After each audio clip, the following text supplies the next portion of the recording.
चलो अब थोड़ा सा आगे मूव करते हैं। सबसे पहले जो इम्पोर्टेंट डायनेस्टी है वो है हरियंका डायनेस्टी, है ना। तो हरियंका डायनेस्टी में सबसे पहला रूलर बिम्बिसारा, उसने रूल किया 554 से लेके 492 BC तक। तो he was contemporary to Buddha. Buddha का टाइम था 563 से 483 BC।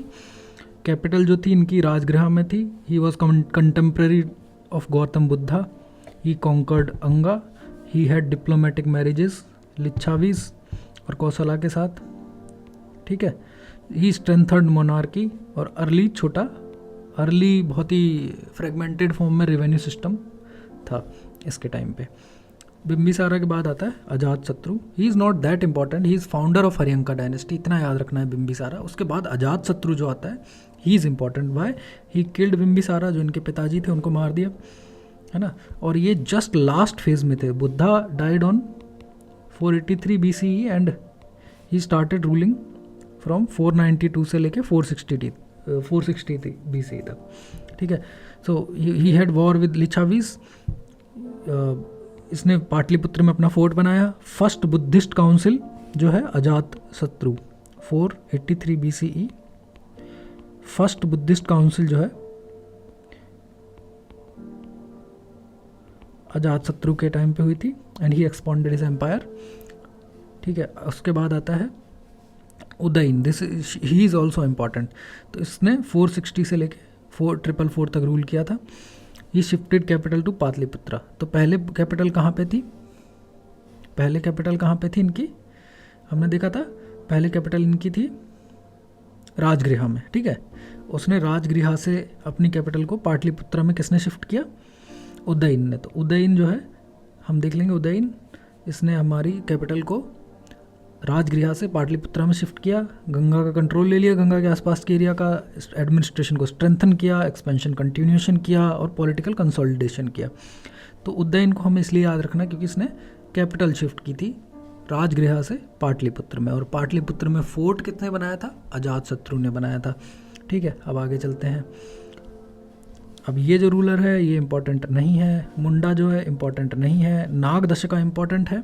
नागदशका इसलिए इम्पॉर्टेंट है क्योंकि लास्ट हरियंका रूलर था 437 से 413 BCE। 413 BCE, ठीक है। तो 413 BCE पे लास्ट जो हरियंका डायनेस्टी का रूलर था वो नागदशका था। He was overthrown by a revolt, अंदर ही अंदर रिवोल्ट हुआ, उसकी वजह से इसको ओवरथ्रो कर दिया। He had weak control, end of dynasty, rise of Shishunaga dynasty. तो शिशुंगा डायनेस्टी का राइज होता है इसके बाद। तो ये बहुत ही जनरलिस्टिक पॉइंट है, बार बार मैं इनको लिखूंगा तो आप मेंस के आंसर राइटिंग में कहीं पे और स्टेट पीसीएस के आंसर राइटिंग में इसको यूज़ कर सकते हैं, इन पॉइंट्स को जो छोटे छोटे हमने इसमें लिखे हैं। अगला हम देखते हैं शिशुंगा डायनेस्टी। शिशुंगा डायनेस्टी किसने फाउंड की थी? शिशुंगा ने की थी और 413 BC में की थी। तो 413 BCE Shishunaga dynasty, founded after revolt, capital at Vaishali Pataliputra, restored stability, consolidated Magadha, balanced elite power, strengthened administration, ये इनके काम थे। अब देखो शिशुंगा डायनेस्टी शिशुंगा ने फाउंड की थी, ये तो हमने देख ही लिया। अब हम आगे चलते हैं काल अशोका पे, सेकंड रूलर जो था। तो इसने 395 से 367 BC तक रूल किया है। सबसे पहले ये ध्यान रखो, जब भी कोई रूलर आता है उसकी रेन आती है कि कितने सालों तक उसने रूल किया। अब मान लो 20 साल 30 साल अगर कोई रूलर रूल कर रहा है, that means he is important, है ना। इतने टाइम तक एम्पायर बनाए रखना, उस पर रूल करना, इट इज़ नॉट ईजी। तो ऐसे रूलर पे हमको ज़्यादा ध्यान देना है। छोटे मोटे जिसने 4-5 साल 10 साल रूल किया है उस पर कम ध्यान देना है। तो ही इज़ वेरी इंपॉर्टेंट, है ना। तो ये जो रूलर है Kalashoka, shift to Pataliputra, patron of Buddhism, है ना। तो ये ऐसे पॉइंट्स याद रखने कि he was patron of Buddhism. Second Buddhist council जो है काल अशोका के टाइम पे हुई थी और काल अशोका किसका था? शिशुंगा डायनेस्टी का था, ठीक है। ही मेंटेन यूनिटी, स्टेबल गवर्नेंस, है ना। बहुत सारे बुद्धिस्ट मॉन्क इसके कंटेम्प्रेरी थे। तो बुद्धिस्ट को ये बुद्धिज़्म को ये जो है पैट्रन करता था, उसको सपोर्ट करता था। उसके बाद उसके 10 सन्स थे, उन्होंने कुछ रूल किया, तो दिस इज़ नॉट इम्पॉर्टेंट, ठीक है। काल अशोका इम्पॉर्टेंट था। अब आती है शिशुंगा के बाद नंदा डायनेस्टी। नंदा डायनेस्टी किसने फाउंड की थी? महापद्मनंदा। तो ये याद रखना, नंदा डायनेस्टी का फाउंडर कौन था? महापद्मनंदा। और ये जो डायनेस्टी है ये 345 BCE में फाउंड हुई थी। He was first non Kshatriya ruler, ठीक है। He was called as Ekarat. ये याद रखना है, ये टाइटल जो है एकारत किसको बोला गया था नंदा डायनेस्टी में? महापद्मनंदा को। He destroyed Kshatriyas, he had large empire, his empire was run by very heavy taxation, he had huge army, है ना। तो इम्पॉर्टेंट पॉइंट ये है कि महापद्मनंदा को एकारत के नाम से जाना जाता था and he was the first non Kshatriya ruler. Non Kshatriya ruler is not that important, but ये याद रखना कि इसका टाइटल इसको एकारत बोला जाता था। एंड महापद्मनंदा की जो डायनेस्टी नंदा डायनेस्टी है, it was founded in 345 BC। सबसे पहली हर्यंका डायनेस्टी, उसके बाद शिशुंका डायनेस्टी, उसके बाद नंदा डायनेस्टी, ठीक है। अब आगे चलते हैं। उसके बाद आता है धनानंदा। अब नंदा डायनेस्टी में धनानंदा जो है आखिरी रूलर था, उसको चंद्रगुप्त मौर्य ने डिफीट कर दिया था। अब देखो 323 BC में अलेक्जेंडर की डेथ हुई थी, तो ये जो टाइम पीरियड है धनानंदा का और अलेक्जेंडर का कंटेम्प्रेरी है ये एक दूसरे के। वेल्थ थी, आर्मी बहुत बड़ी थी, अनपॉपुलर रूलर था। अलेक्जेंडर द ग्रेट का कंटेम्प्रेरी था and he was defeated by Chandragupta Maurya, ठीक है। इसके बाद हमारी मौर्य डायनेस्टी शुरू होती है। मौर्य डायनेस्टी जो है it was started in 321 BCE and और उसका फाउंडर कौन था? चंद्रगुप्त मौर्य। तो फाउंडर चंद्रगुप्त मौर्य था। कौटिल्य जो है, कौटिल्य अर्थशास्त्र इसका मिनिस्टर था। ही वॉज डिफीटेड, है ना। तो चंद्रगुप्त मौर्य डिफीटेड सेल्यूसिस। अब सेल्यूसिस कौन था? ये सेल्यूकस कौन था? ये था उसका अलेक्जेंडर का एक जनरल था जो इंडिया के नॉर्थ वेस्ट में रूल कर रहा था उस टाइम पे। सो अलेक्जेंडर गया, उसके बाद अपने जनरल्स को यहाँ पे छोड़ के गया, तो उसका जो ग्रीक जनरल था सिल्यूकस, वो इस टाइम पे रूल कर रहा था। तो जो सिल्यूकस था वो चंद्रगुप्त मौर्य का कंटेम्प्रेरी था और चंद्रगुप्त मौर्य ने सिल्यूकस को डिफीट किया था। तो ये हमको स्टेटमेंट याद रखना है। सेंट्रलाइज्ड एडमिनिस्ट्रेशन था, प्रोविंशियल सिस्टम था। देखो सेंट्रलाइज्ड एडमिनिस्ट्रेशन होता है, फिर प्रोविंसेस में उसको डिवाइड कर देते हैं, अथॉरिटी डेलीगेट करते हैं। ये वाली सिस्टम चलता है जब ऑर्गेनाइज्ड सिविलाइजेशन हो जाती है, बहुत ही अच्छा किसी का एम्पायर होता है। तो इसका अच्छा रूल था और अच्छा एम्पायर इसने क्रिएट कर दिया था। और वेरी स्ट्रॉन्ग स्पाई नेटवर्क, बहुत ही अच्छा स्पाई नेटवर्क था चंद्रगुप्त मौर्य का, ठीक है। उसके बाद हम चलते हैं, चंद्रगुप्त मौर्य के बाद आता है बिंदुसारा। तो बिंदुसारा बिंबिसारा अलग है, बिंबिसारा हर्यंका डायनेस्टी का है, बिंदुसारा जो है हमारा मौर्य डायनेस्टी का है। तो बिंदुसारा 297 से 268 BC तक रूल करता है। He expanded the empire to south. Title जो इसने लिया वो था अमित्रघटा, ठीक है, दुश्मनों को मारने वाला एक तरीके से। तो एकारत जो टाइटल हमने दिया था वो किसको दिया था? याद करो, महापद्मनंदा को। और ये जो टाइटल है अमित्रघटा, ये हमारा टाइटल है बिंदुसारा के लिए। उसके बाद he maintained stability, strong administration, Greek contacts इसके थे, कंसोलिडेशन फेस अभी चल रहा है। अब बिंदुसारा के बाद जो मौर्य डायनेस्टी में आता है वो है Ashoka and he is most important, very important, ठीक है। इसको हम अलग से भी डिस्कस कर लेंगे, अशोका के रूल को। मेरे पास है प्रेजेंटेशन है, बट बाद में करेंगे। अभी हम सिर्फ रूलर्स और ये इंपॉर्टेंट पॉइंट्स वाला चीज़ देख रहे हैं। तो अशोका का रेन शुरू होता है 268 BCE से 232 BCE तक। अब इतने सालों तक अगर कोई रूल कर रहा है तो he is very important. Kalinga war जो हुआ 261 BCE में हुआ, ये भी डेट याद रख लो। कलिंगा वॉर के बाद उसने धम्मा पॉलिसी अडॉप्ट करी। धम्मा मतलब मॉरल अथॉरिटी को बेस बना के रूल करना। रॉक और पिलर्स पे एडिक्ट हुए, बुद्धिज्म को स्प्रेड किया। वेलफेयर पॉलिसीज थी, मॉरल गवर्नेंस था, मोरालिटी बेस्ड गवर्नेंस थी, कुछ मॉरल वैल्यूज़ थी, उनके बेसिस पे गवर्नेंस करते थे, ठीक है। बुद्धिस्ट मिशंस इसने और जो है एशिया में भेजे, साउथ में भेजे, साउथ एशिया में भेजे। तो ऐसे इसने बुद्धिस्ट मिशंस भेजे बुद्धिज्म को स्प्रेड करने के लिए, ठीक है। उसके बाद वाले जो रूलर्स थे they are not that important. तो दशरथ जो है अशोका के बाद आते हैं, बहुत ही छोटा रूल है, देखो है ना, 6 और 2 8 साल का है। इट इज़ नॉट इम्पॉर्टेंट क्योंकि 8 साल कम टाइम होता है, उसमें कुछ इसने खास किया नहीं होगा, इसलिए इनको इतना याद नहीं रखना होता है। संप्रति याद रखना है, संप्रति 9 ईयर्स का रूल है, but he was Jain patron, ठीक है।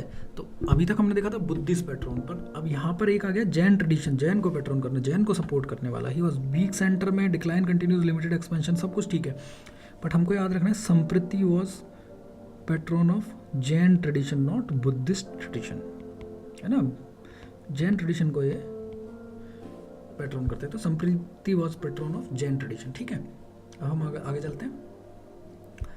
अब देखते हैं हम शलीशुका, है ना, ये ही इज़ नॉट इम्पॉर्टेंट। फिर उसके देवरमन, ही इज़ नॉट इम्पॉर्टेंट। ये सब छोटे छोटे हैं, कम टाइम के लिए है, कुछ हमको दिख भी नहीं रहा है, ये भी इम्पॉर्टेंट नहीं है। अब हमको आखिरी याद रखना है मौर्य डायनेस्टी में बृहद्रथा।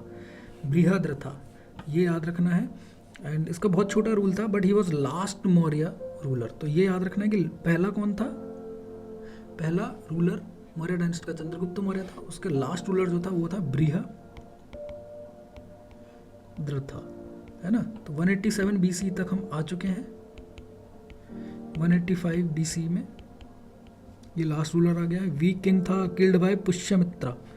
And of dynasty, palace revolution. तो पैलेस रिवॉल्यूशन का मतलब है कोर्ट में रिवॉल्यूशन हुआ, सपोर्ट नहीं हुआ, कोर्ट में मिनिस्टर्स में आपस में गुट बन गए, ग्रुप्स बन गए, उसके बेसिस पे पैलेस रिवॉल्यूशन हुआ। रिवॉल्यूशन का मतलब है कि बिल्कुल अगेंस्ट में हो गए जो रूलर था बृहद्रथा को। तो पुष्यमित्र शुंगा जो है उस पैलेस रिवॉल्यूशन का लीडर रहा होगा, और उसने जो है मौर्य डायनेस्टी को एक तरीके से उखाड़ फेंका, ख़त्म कर दिया। उसके बाद हमारी आती है शुंगा डायनेस्टी। तो देखो शिशुंगा अलग है, शुंगा अलग है। शुंगा डायनेस्टी आती है मौर्य डायनेस्टी के बाद। ठीक है, हमको इतना याद रखना है। अब आती है हमारी शुंगा डायनेस्टी। उसमें Pushyamitra Shunga, he was the founder of Shunga dynasty, he killed Brihadratha. देखो काफ़ी लंबा रूल है ना। अश्वमेध का जो घोड़ा है उसको बाकी टेरिटरीज में भेजते थे, अगर घोड़ा वापस आ गया तो वो सारी टेरिटरीज मेरी हो गई। अगर किसी ने घोड़े को चैलेंज किया तो उसको युद्ध करना पड़ेगा। तो अश्वमेध वाला जो रिचुअल है ये फॉलो करता था। ब्राह्मणिकल रिवाइवल, अब देखो अशोका के टाइम पे क्या हुआ कि बुद्धिज़्म स्प्रेड हुआ, संप्रति के टाइम पे जैनिज्म को उसने पैट्रन किया। बट शुंगा क्या है, शुंगा अगेन ब्राह्मण का ट्रेडिशन जो है, ब्राह्मणिकल ट्रेडिशन को फॉलो करने लगा, उसको फैलाने के लिए इसको जाना जाता है। तो ही रेजिस्टेड इंडो ग्रीक्स। उस टाइम पे इंडो ग्रीक्स के इन्वेजन बहुत ज़्यादा हो रहे थे, हम आगे देखेंगे इंडो ग्रीक्स कौन थे, उनके इन्वेजन्स बहुत ज़्यादा हो रहे थे। मिलिट्री रूल, डिसेंट्रलाइजेशन, तो इसने धीरे धीरे डिसेंट्रलाइजेशन शुरू हुआ। तो मौर्य के टाइम पे एक्सट्रीम सेंट्रलाइजेशन था, यहाँ पे अशोका के टाइम पे बहुत ज़्यादा सेंट्रलाइजेशन था कि वो सारी पॉलिसीज़ खुद ऐसे स्प्रेड करता था, और उनको जो प्रोविंसेस में ऑफिसर्स होते थे उनको फॉलो करनी होती थी। नाउ डिसेंट्रलाइजेशन में क्या होता है कि अथॉरिटी जो है सेंटर पर लिमिटेड रहती है और चेक्स एंड बैलेंसेज होते हैं। ठीक है, अब हमारा जो इम्पोर्टेंट है नेक्स्ट, अग्निमित्रा शुंगा डायनेस्टी से था। पीरियड इसका circa 149 से 141। Known for from literature, maintain control, cultural, he is not that important, but याद रखो कि ये शुंगा डायनेस्टी से था, बाकी ये भी इम्पॉर्टेंट नहीं है। उसके बाद वासुमित्रा डिफीटेड इंडो ग्रीक्स, एक बार इसने इंडो ग्रीक्स को हरा दिया होगा, he is not that important, he is not that important. Pulindaka is not that important, Ghosha is not that important, Vajramitra is not that important, Bhagabhadra. ठीक है, भागभद्रा इंपॉर्टेंट है क्योंकि इसलिए इंपॉर्टेंट है ये, भागभद्रा इंपॉर्टेंट है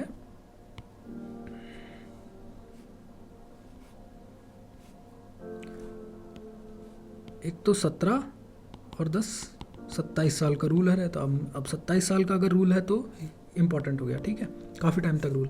अब इसके बारे में लिखा हुआ है हीलियोडोरस पिलर। तो हमको ये याद रखना है कि हीलियोडोरस पिलर में भागभद्रा के बारे में लिखा हुआ है, he had Indo Greek contact, cultural exchange हुआ करता था। इसके टाइम पे अथॉरिटी में डिक्लाइन हो रहा था और रीजनल इन्फ्लुएंस बढ़ता जा रहा था। और ये डायनेस्टी चल रही है हमारी शुंगा डायनेस्टी, जो ब्राह्मण ट्रेडिशन को, ब्राह्मणिकल ट्रेडिशन को पैट्रोन कर रहे थे। ठीक है, और इनके कंटेम्प्रेरी कौन थे, इंडो ग्रीक्स। ठीक, इंडो ग्रीक्स हम अलग से आगे देखेंगे। ठीक है, इंडो ग्रीक का इन्वेजन कौन आया कौन गया। अब आखिरी जो रूलर था शुंगा डायनेस्टी का वो देवभूति था। तो हमको क्या याद रखना है, मेनली पहला रूलर कौन था जो फाउंड किया था, आखिरी रूलर कौन था जो जिसके बाद डायनेस्टी का ऑलमोस्ट ख़त्म हो गई, और कुछ रूलर्स जो जिनके टाइम पे बहुत ही इंपॉर्टेंट इवेंट्स हुए उनको याद रखना है ना। तो Devabhuti he was killed by minister, and of dynasty. इसके बाद राइज ऑफ कनवास। तो शुंगा डायनेस्टी का एंड कब हुआ, circa 83 BCE। हम 83 BC तक आ चुके हैं। अब हमको याद रखना है ये क्रोनोलॉजी बार बार पूछी जाती है एग्जाम्स में। हरियंका आएगी, शिशुंगा, नंदा, मौर्य, शुंगा, तो याद रखना है हरियंका के बाद शिशुंगा, शिशुंगा के बाद नंदा, फिर मौर्य, फिर शुंगा, तो याद रखना है हरियंका, शिशुंगा, नंदा, मौर्य, शुंगा। ठीक है, अब आगे चलते हैं।